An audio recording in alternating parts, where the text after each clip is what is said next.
Hi everybody, today we are going to discuss about the adenomyosis. देखिए adenomyosis हम किसको कहते हैं? एडिनोमायोसिस यानी कि आपका एक condition in which the endometrial tissues of uterus exist या इंसर्ट या grows into the myometrium of uterus. इसको समझने से पहले थोड़ा सा हम स्ट्रक्चर को देखते हैं कि यूटेरस की स्ट्रक्चर किस तरह से है।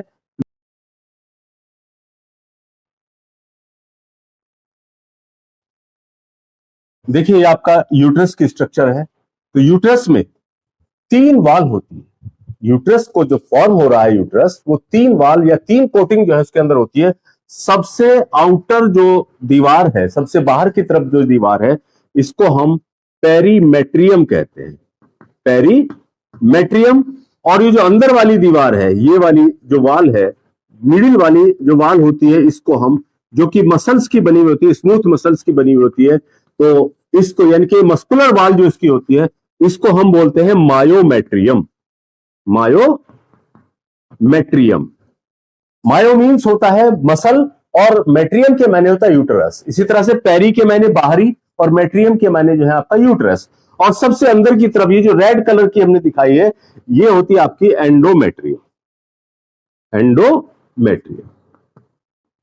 देखिए इसमें एडिनोमायोसिस में होता क्या है? नॉर्मली जो फिनोमिना होता है मेंस्ट्रुअल साइकिल का, मेंस्ट्रुअल साइकिल के दौरान जो है आपका ये जो सबसे अंदर वाली लाइनिंग है, सबसे इनर लाइनिंग होती है, वो इनर लाइनिंग यानी कि एंडोमेट्रियम की जो सबसे आउटर पोर्शन होता है, वो श्रेड होता है आपका मेंस्ट्रुअल साइकिल के दौरान। यानी कि ब्लीडिंग की शक्ल में, ब्लीडिंग जो होती है, तो ब्लीडिंग की शक्ल में ये inner wall of the uterus जो है वो श्रेड होती है और वो आपका वेजाइना के रास्ते ब्लीडिंग की शक्ल में जो है बॉडी से बाहर निकलती है एवरी मंथ मेंस्ट्रुअल साइकिल के दौरान जो है। लेकिन एडिनोमायोसिस में क्या होता है? एडिनोमायोसिस में आपका प्रोजेस्टेरोन का लेवल जो है वो कम होने की वजह से, प्रोजेस्टेरोन का लेवल जो है वो कम होता है, तो एस्ट्रोजन का लेवल इंक्रीज होता है। तो उस कंडीशन में क्या होता है कि ये जो श्रेड होके बाहर आ रही हैं, थोड़ा बाहर आएंगी, लेकिन इनमें से कुछ सेल्स और टिश्यूज जो है, यानी कि एंडोमेट्रियम के सेल्स और टिश्यूज जो है वो इनसाइड यानी कि मस्कुलर वाल की तरफ जो है आपका इंसर्ट हो जाते हैं। मस्कुलर वाल के अंदर जो आपका इंसर्ट हो जाते हैं, इस तरह से ये यहां पर कलेक्ट होना शुरू हो जाते हैं। तो ये कंडीशन यानी कि जो बाहर आना था सारा पोर्शन, उसमें से सारा ना आके कुछ पोर्शन जो है, कुछ सेल्स जो है, कुछ टिश्यूज जो है, कुछ कण जो है एंडोमेट्रियम के, वो इंसर्ट हो जाते हैं आपका किसमें? इस मस्कुलर वाल के अंदर, यानी कि मायोमेट्रियम के अंदर जो है आपका कलेक्ट होने लगते हैं। तो उसकी वजह से यूट्रस का साइज बढ़ता चले जाता है। इस तरह से ये रेड कलर का जो हमने दिखाया, तो इस तरह से ये यहां पर जो है इकट्ठा होना शुरू हो जाते हैं और फिर ये यहीं पर ग्रोथ करने लगती है। ये टिश्यूज जो है आपका, जो एंडोमेट्रियम के टिश्यूज अंदर गए हैं, तो ये यहीं पर ग्रोथ करने लगते हैं। तो इसी कंडीशन को हम क्या बोलते हैं? एडिनोमायोसिस कहते हैं। ये जो ग्रेजुएशन यानी कि ये इसका इंक्रीज हो रहा है यूट्रस, ये धीरे धीरे यानी कि ब्लीडिंग जो है वो बाहर आने के साथ साथ इसके अंदर भी फिर आपका मस्कुलर वाल के अंदर भी, मायोमेट्रियम के अंदर भी ब्लीडिंग होने लगेगी और ये यहीं पर एक्यूमुलेट होती चली जाती है। तो ये आपका यूट्रस जो है, यूट्रस का साइज जो है वो ग्रेजुअली धीरे धीरे जो है वो आपका बढ़ता चला जाता है। और ये मोस्ट कॉमनली कहां पर दिखाई देता है? ये मोस्ट कॉमनली दिखाई देता है after the age of 35 years, यानी कि 35 टू 50 ईयर्स के दरमियान जो है ये केसेस जो है अक्सर देखने को मिलते हैं। और 10 to 15% वुमेन के अंदर इस तरह के केसेस जो है वो आपका देखने को मिलते हैं। तो यहां पर जो है क्या होगा कि एस्ट्रोजन का लेवल जो है इंक्रीज हो जाता है और प्रोजेस्टेरोन का लेवल घट जाता है। उसकी वजह से ये परेशानी जो है आपका पैदा होती है, जिसको हम एडिनोमायोसिस कहते हैं। अब इसके टाइप्स को जब हम देखते हैं, इसके जब हम टाइप्स को देखते हैं, तो ये 2 तरह का हम काउंट करते हैं। एक होता है फोकल एडिनोमायोसिस और दूसरा होता है आपका diffused adenomyosis. Number 1 focal adenomyosis, number 2 diffused adenomyosis. Focal आपका एडिनोमायोसिस में क्या होता है? इसमें यह होता है कि ये पूरे यूट्रस के बजाय किसी एक जगह पर ही, यानी कि यूट्रस के किसी भी साइड में, यहां यहां यहां एक साइड में जो है वो इकट्ठा होना शुरू हो जाता है। तो उसकी वजह से उस साइड से आपका यूट्रस जो है वो आपका उसी साइड पर बढ़ता चले जाता है। तो यानी कि इस तरह से ये एक एडिनोमा टाइप बन जाता है, यानी कि यहां पर ये इसके अंदर इस तरह से इसको फुला देता है एक साइड में। तो ये कंडीशन जो है आपका क्या कहलाती है, ये कंडीशन आपका फोकल कहलाती है, फोकल एडिनोमाइसिस कहलाती है, जिसकी वजह से ये एक ही जगह पर जो है वो कलेक्शन होना शुरू हो जाता है, तो उसको हम फोकल एडिनोमाइसिस कहते हैं। और जब ये आपका कंडीशन जो है, जब ये ब्लीडिंग जो है, जब ये ब्लड जो है या ये टिश्यू जो है वो ग्रोथ करते जाते हैं आपका पूरे यूट्रस के अंदर, पूरे यूट्रस के अंदर ये ग्रोथ करते जाते हैं, तो यहां पर पूरा यूट्रस ही एक साथ जो है वो आपका इंक्रीज होता चला जाता है, धीरे धीरे इंक्रीज हो जाता है। तो उस कंडीशन को हम क्या बोलते हैं, उस कंडीशन को हम बोलते हैं डिफ्यूज एडिनोमायोसिस। डिफ्यूज एडिनोमायोसिस यानी कि इस तरह से आप समझिए कि ये आपका यूट्रस इस तरह से चारों तरफ को जो है वो आपका इंक्रीज हो जाता है, पूरा का पूरा यूट्रस जो है वो आपका इंक्रीज हो जाता है। तो इस कंडीशन को हम डिफ्यूज एडिनोमायोसिस कहते हैं। कॉजेज ऑफ एडिनोमायोसिस, एडिनोमायोसिस के देखिए कॉज कौन कौन से हो सकते हैं। इसका देखिए वैसे तो मेन कॉज जो होता है, मेन कॉज होता है आपका हार्मोनल इंबैलेंस, यानी कि एस्ट्रोजन का लेवल इंक्रीज हो जाना और प्रोजेस्टेरोन का लेवल घट जाना। नेक्स्ट आता है आपका mechanical disruption of endometrium and myometrium junction.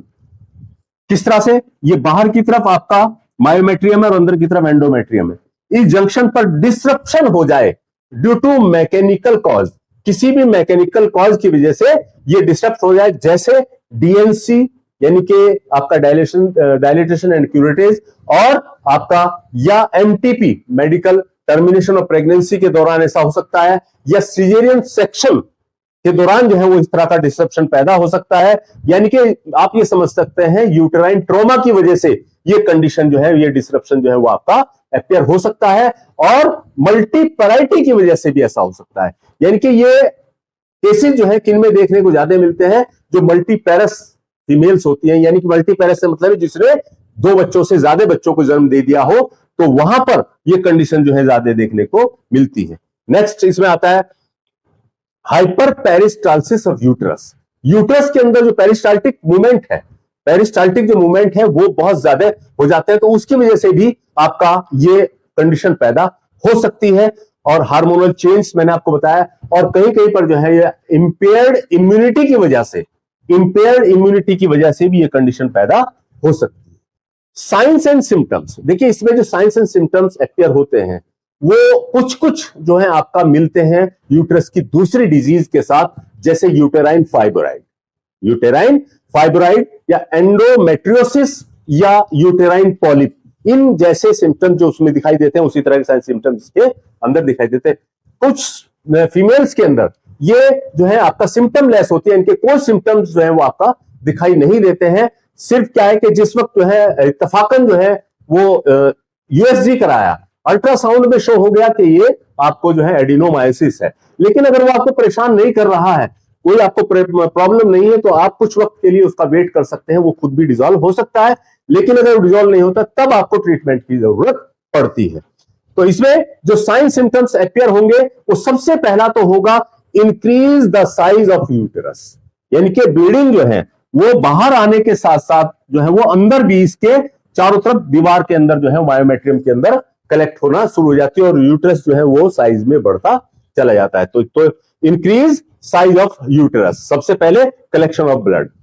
Painful and heavy menstruation, यानी कि यूटेरस के अंदर जो है वो आपका जब ब्लीडिंग होती है वो एक्सेस ब्लीडिंग होती है, और जो है आपका हैवी ब्लीडिंग होने की वजह से आपका वहां पर जो है क्रैम्प्स भी पैदा हो सकते हैं, यानी कि उसके अंदर कॉन्ट्रैक्शन होने की वजह से वहां पर यूटेरस के अंदर क्रैम्प्स पैदा होंगे, और जो है आपका पेनफुल जो है वो मेंस्ट्रुएशन होगा दर्द के साथ, और कभी कभी तो इतना शदीद दर्द होता है, इतना तेज दर्द होता है जैसे लेबर पेन हो, उस तरह का दर्द जो है वो आपका इस रीजन में, पेल्विक रीजन के अंदर दिखाई देता है। और मेंस्ट्रुएशन वेरी सीवियर होते हैं, यानी कि बहुत ज्यादा हैवी ब्लीडिंग होती है। सीवियर इंक्रीजिंगली डिसमेनोरिया, अभी आपको मैंने बताया, cramps, pelvic pain and menstruation, cramps भी होंगे, ऐंठन भी होगी इस एरिया के अंदर, और आपका पेल्विक पेन भी होगा, और इसके साथ साथ जो है मेंस्ट्रुएशन हैवी हो जाते हैं due to stretching in uterus. Uterus के अंदर स्ट्रेचिंग होने की वजह से ये कंडीशन पैदा होती है। यूटेरस जो है आपका जब इंक्रीज होगा साइज में तो वो बल्की हो जाता है, बॉगी हो जाता है और अनेबल टू कॉन्ट्रैक्ट नहीं हो पाता है। तो उसकी वजह से आप अब जो है आपका यूटेरस सॉफ्ट हो जाएगा और बल्की होता चला जाता है, बढ़ता चला जाता है। डिस्पारयूनिया यानी कि पेनफुल क्वाइटस, क्वाइटस करते वक्त, इंटरकोर्स करते वक्त फीमेल को जो है बहुत शदीद दर्द होगा और क्रोनिक पेल्विक पेन जो है वो बनता चला जाएगा। हैवी ब्लीडिंग, जैसे मैंने अभी ऊपर बताया आपको, हैवीनेस इन लोअर एब्डोमेन, यानी कि आपका यहां पर ब्लड का कलेक्शन होने की वजह से, साइज इंक्रीज होने की वजह से ये लोअर एब्डोमेन जो है वो बहुत ज्यादा हैवीनेस जो है उसके अंदर महसूस होता चला जाएगा। डिफिकल्ट इन गेटिंग प्रेग्नेंट, तो इस कंडीशन की वजह से जो कंडीशन इसमें पैदा हुई थी तो वहां पर इनफर्टिलिटी के चांसेस बढ़ जाते हैं, तो यानी कि बच्चा पैदा नहीं कर पाती हैं। तो वो किस वजह से, क्योंकि ये जो अंदर वाली वाल है, ये इतनी सबसे अंदर वाली एंडोमेट्रियम जो है वो इतनी थिन हो जाती है कि वहां पर जो जाइगोट है वो जाकर इंप्लांट नहीं हो पाता है, वो चिपक नहीं पाता है इसकी दीवार से, तो वहां पर बार बार जो है वो आपका मिसकैरेज होता रहता है, बार बार जो नीचे गिरता रहता है। तो इसकी वजह से आपका इनफर्टिलिटी की कंडीशन भी आगे आने वाले वक्त में हो सकती है। देखिए किसी किसी फीमेल में ब्लीडिंग इतना ज्यादा हो जाती है कि ब्लड जो है वो आपका क्लॉट के साथ आता है, क्लॉटिंग ब्लड, यानी कि ब्लड जो है क्लॉट हुआ वो गट के गट निकलते हैं और इसके साथ साथ इतनी हैवी ब्लीडिंग होती है कि वो प्रिकॉशन लेने के साथ साथ भी, यानी कि पैड वगैरह इस्तेमाल करने के साथ साथ भी, उसके बावजूद भी आपका जो है वो ब्लीडिंग कंटिन्यू होती रहती है, यानी कि कपड़ों से भी बाहर निकल जाती है।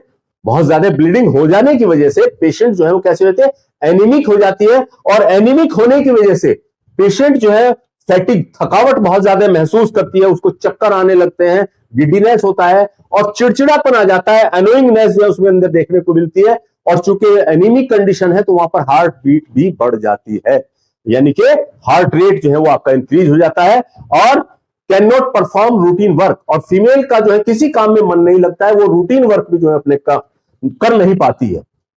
तो ये थे आपका science and symptoms of adenomyosis.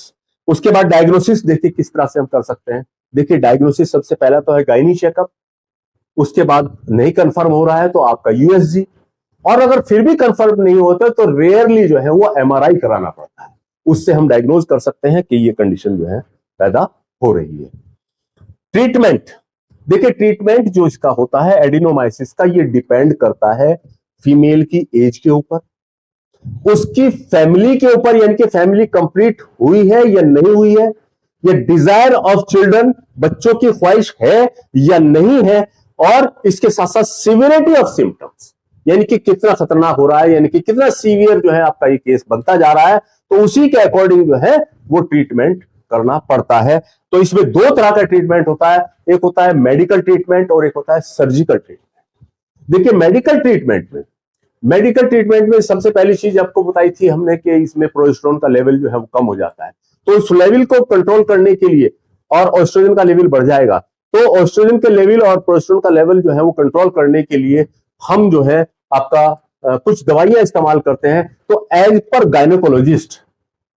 Gynaecologist के मुताबिक जो है आपका एक टैबलेट आती है डाइनोजेस्ट टैबलेट आती है, जिसके बारे में बताया था कि बहुत अच्छा रिजल्ट आता है गायनोकोलॉजिस्ट के मुताबिक। इसके अंदर जो है डाइनोजेस्ट टैबलेट जो है, जो कि आपका प्रोजेस्टेरोन पिल होती है, प्रोजेस्टेरोन हार्मोन की पिल होती है, तो वो कंटिन्यू यानी कि 2 mg की तादाद में डेली देना होता है। 2 mg जो है उसकी डोज होती है डेली की, और ये कंटिन्यू 3 से 6 महीने तक जो है पेशेंट को, फीमेल को देनी होती है, और कभी कभी जो है उसको लंबे समय तक भी देना पड़ सकता है।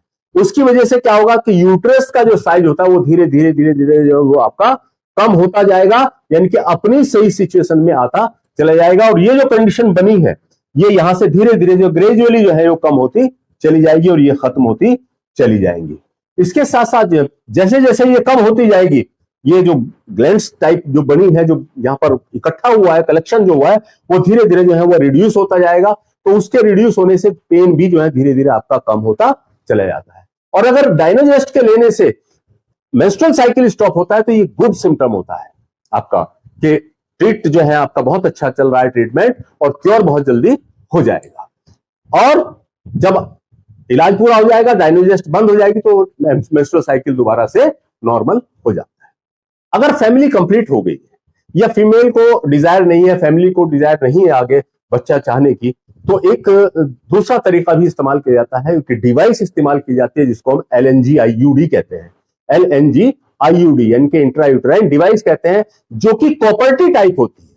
कॉपर्टी टाइप एक कैप्सूल होता है जिसके अंदर आपका प्रोजेस्टेरोन हार्मोन मौजूद होता है, और वो प्रोजेस्टेरोन हार्मोन जो है धीरे धीरे धीरे धीरे आपका रिलीज होता रहता है। तो ये कंडीशन जो खराब हुई थी वो धीरे धीरे जो है वो आपका ठीक होते हैं। तो ये एक बार लगाने पर ही, जिसको हम मिरेना कॉइल बोलते हैं, इसको हम बोलते हैं मिरेना कॉइल, ये आपका इस तरह से कॉपर्टी टाइप जो है आपका ये एक तरह का कैप्सूल होता है, समझिए ये इस तरह से बिल्कुल कॉपर्टी की तरह से कैप्सूल होता है जिसके अंदर प्रोजेस्टेरोन हार्मोन जो है वो आपका भरा हुआ होता है। तो ये इससे, जिसको हम मिरेना बोलते हैं, इस डिवाइस को हम बोलते हैं मिरेना। तो इस डिवाइस के अंदर क्या होता है, प्रोजेस्टेरोन हार्मोन होता है जो धीरे धीरे जो है वो आपका रिलीज होता रहता है, और ये एक बार लगा के 5 से 6 साल तक काफी होता है।